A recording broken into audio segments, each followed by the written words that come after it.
I serendipitously got given a pack of cheap coloured pastels just before lockdown as like a gift with purchase in a shop, in an art shop, for buying some frames.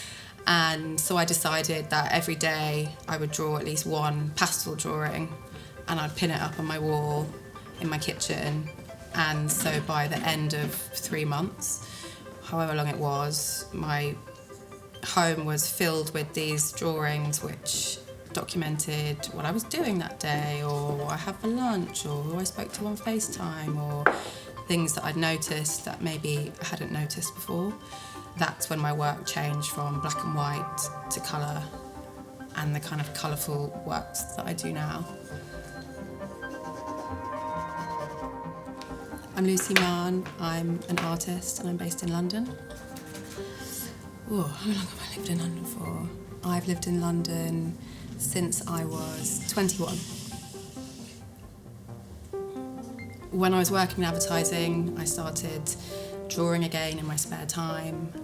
I would draw houses that I'd lived in, or my friends' houses, or buildings, and places that meant something to someone. I've always enjoyed making things. I say I've always been creative. My mum tells me stories of when she would take me to her cleaning jobs when I was like little, and I would like draw on the floor. She tells me I'd always draw spiders. So actually now I always try and include a little spider in any piece somewhere.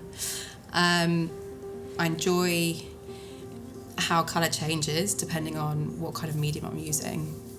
If I'm using kind of pencil and wax crayon on maybe a raw canvas, I love the way that canvas shows through, and for me it's as much about texture as it is about colour. I've recently come back from an art residency in Mexico City, and it's nice and slightly strange bringing the work that I made in my studio over there back to the studio over here.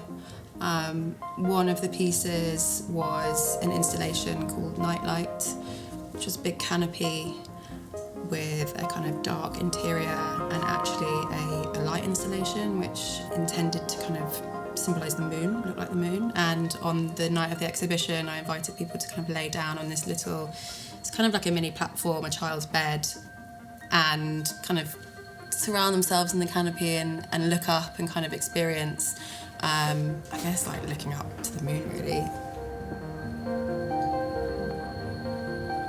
I have a long list of iPhone notes that I kind of jot down. There'll be bursts of things where I'll have a conversation with someone, or I'll read like a sign on, I don't know, on an old shop, or it could kind of come from anywhere. I'll usually go through those notes, pull anything that I really gravitate to, and really start to put pictures to words. Usually words are quite an important part of my work. So there's a few of those pieces from my art residency dotted around the studio. Another one is a hot water bottle, which was just a found object. I thought, well, what else gives me ultimate comfort? And it's my mum. And so I embroidered, I want my mum on this little servietta and placed the hot water bottle in the middle of it. And that was another one of the pieces that I showed in the show in Mexico City, which is kind of a good example of actually spending a bit of time out of your studio, kind of away from deadlines, away from kind of things that are really pressing, to try something a little bit different.